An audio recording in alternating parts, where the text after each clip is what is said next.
Guten Tag, Schönefeld.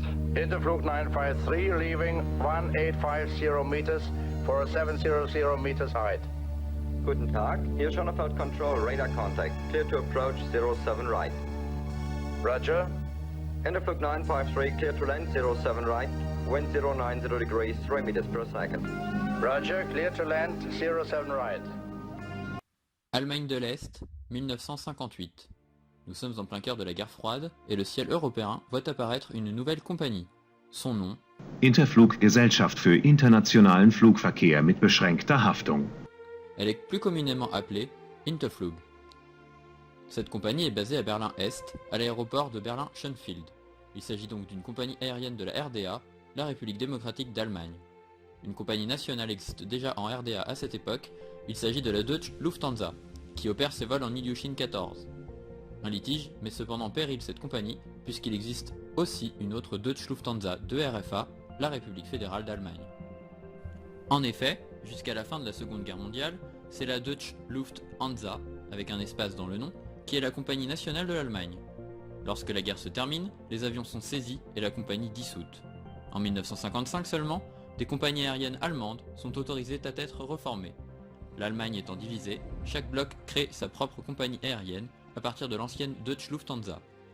Ainsi donc, en 1955, il existe non pas une, mais deux compagnies nommées Deutsche Lufthansa, l'une en RFA, l'autre en RDA.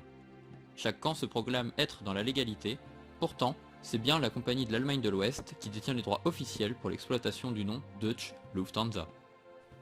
C'est donc en raison de ce litige qu'est créée Interflug, compagnie destinée à servir de compagnie de substitution à la Deutsche Lufthansa de RDA en cas de disparition de cette dernière.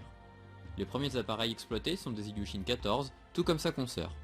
Les vols sont de type charter et sont principalement opérés entre Berlin-Est et Leipzig. À ses débuts, les équipages viennent de Moscou, car il s'agit d'employés de la compagnie soviétique Aeroflot, mis à disposition pour piloter les machines d'Interflug. La compagnie exploite également des Antonov 2. C'est en 1963 que la Deutsche Lufthansa soviétique est officiellement liquidée. L'ensemble de la flotte, le réseau de routes aériennes, les personnels navigants et employés au sol sont alors transférés vers Interflug. Elle devient désormais la compagnie nationale de la République démocratique d'Allemagne. La compagnie hérite alors d'Ilyushin 18, puis en 1966 acquiert ses premiers Antonov 24.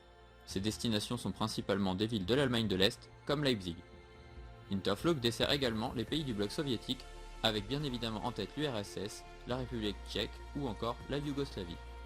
En 1969, Interflug remplace ses Ilyushin 14 vieillissants par des Tupolev 134, permettant à la compagnie d'entrer dans l'ère des jets à réaction. C'est cet avion qui deviendra alors le fer de lance de la compagnie et qui remplacera les Antonov 24 quelques années plus tard. L'année suivante, c'est l'Ilyushin 62, fleuron de l'industrie soviétique, qui entre en service. Les destinations long courrier deviennent alors accessibles, avec des vols avec escale, programmés sur Cuba. Interflug opère d'ailleurs grâce à ces derniers des vols dits humanitaires en Afrique ou au Vietnam, pour rapatrier des blessés, malades, ou encore pour apporter du soutien aux populations locales. Bien plus qu'une compagnie aérienne, Interflug est à ce moment un véritable empire, puisque la compagnie dispose d'une division dédiée pour les travaux agricoles, ou encore pour la lutte anti-incendie. Elle s'occupe également de la gestion de certains aéroports, et même du contrôle aérien de l'Allemagne de l'Est. Des hélicoptères, comme le Mi-8, sont utilisés pour des missions de grutage sur des chantiers, des Let Z-37 ou des Kamov Ka-26 sont utilisés pour les travaux d'épandage. La flotte d'Interflug est à ce moment entièrement constituée d'appareils construits dans le bloc soviétique. Au début des années 70, Interflug s'ouvre au monde et s'associe à des tours opérateurs de l'Allemagne de l'Ouest pour proposer des vols à destination de la Grèce et de la mer Noire. La demande est conséquente et les prix sont très attractifs, puisque la compagnie n'est pas membre de la commission IATA, contrairement à la majorité de ses contemporaines. Cela signifie qu'elle n'est soumise à aucune règle concernant le tarif de ses billets, ces derniers sont donc parfois jusqu'à 70% moins chers que ceux émis par la concurrence. Les vols s'opérant au départ de Berlin-Schönefeld, en RDA, des cars sont mis en place afin d'acheminer les passagers de l'Allemagne de l'Ouest vers l'aéroport. Un checkpoint est ouvert et seuls les passagers détenteurs de leurs billets peuvent passer. Malgré cette ouverture, la surveillance politique est omniprésente. Jusqu'à la chute du mur de Berlin, la population de RDA est soumise à des restrictions de voyage, leur empêchant de voyager librement où ils le souhaitent.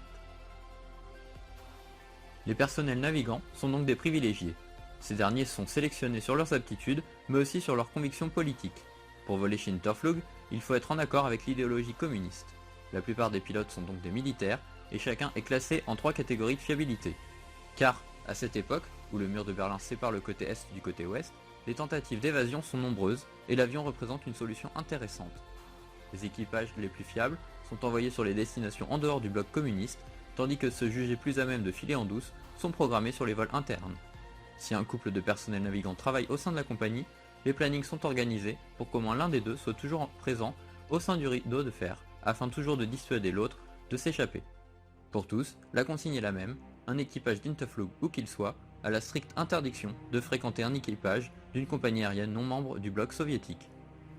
Ce qui n'empêche pas plusieurs tentatives de détournement. Le 10 mars 1970 par exemple, le couple Christel et Eckhard Weage tentent de faire dévier le vol Berlin-Leipzig afin de fuir la RDA. Armés, ces derniers veulent se rendre en RFA à Hanovre afin d'y demander l'asile politique. Pour les pilotes, cela leur est techniquement impossible car ils n'ont pas assez de carburant. Il s'agit là bien sûr d'un mensonge, mais les pirates n'en doutent pas et acceptent que l'avion retourne à Berlin, cette fois-ci sur le terrain de Tempelhof, aéroport de Berlin-Ouest, où lesquels ces derniers pourront tout de même demander l'asile. Finalement, l'Antonov 24 détourné se pose à nouveau à Berlin. Stupeur, l'appareil n'est pas sur le terrain de Tempelhof comme convenu, mais bien de retour à Schönfield en RDA. Comprenant avoir été berné, le couple préférera mettre fin à ses jours, plutôt que de passer le restant derrière les barreaux.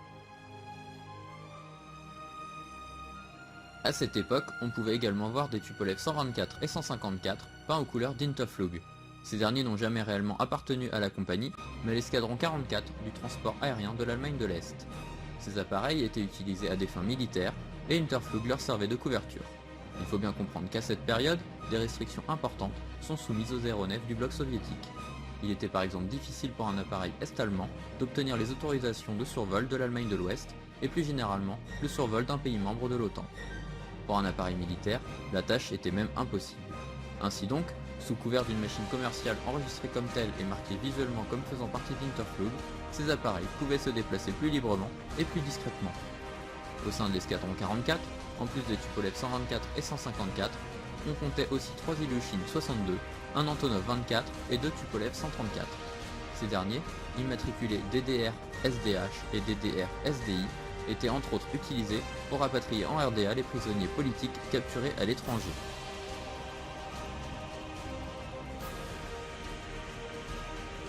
Finalement, le début des années 80 marque le début du déclin d'Interflug.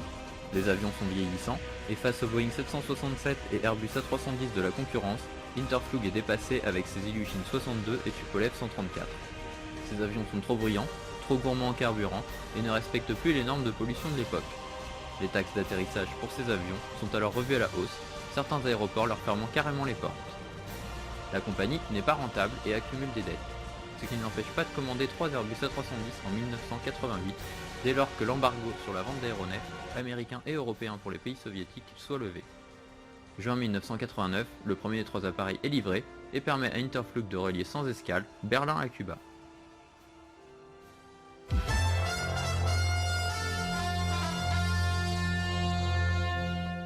Hier soir, le président Egon Krenz a joué son va-tout en faisant annoncer l'ouverture des frontières entre l'Allemagne de l'Est et l'Allemagne fédérale, entre Berlin-Est et Berlin-Ouest. Un coup de tonnerre dans le ciel européen. Le 9 novembre 1989, le mur de Berlin tombe. Le processus de réunification de l'Allemagne est alors enclenché. Les jours d'Interflug sont comptés, car sur 40 appareils, seuls 3 sont rentables en exploitation, et il s'agit des 3 Airbus A310 reçus les mois précédents. Lufthansa est sollicité pour une reprise des activités d'Interflug, et malgré l'accord de celle-ci, la tentative échoue. De même pour British Airways, qui, intéressé par la compagnie et surtout par ses slots sur l'aéroport de Berlin-Schönfield, créera finalement quelques années plus tard la Dutch BA pour Dutch British Airways. 2 ans plus tard, en 1991, la compagnie est finalement liquidée. Les A310 sont repris par la German Air Force, tandis que les autres appareils sont soit vendus, soit offerts à des musées aéronautiques. C'est le cas pour l'Ilyushin 62 Lady Agnès, que l'on peut admirer à Gollenberg, sur le terrain même où Otto Lilienthal, pionnier de l'aviation, décédait bien des années plus tôt. Le dernier vol est effectué le 30 avril 1991 entre Vienne et Berlin par un Tupolev 134, sonnant ainsi le clap de fin pour la compagnie Interflug.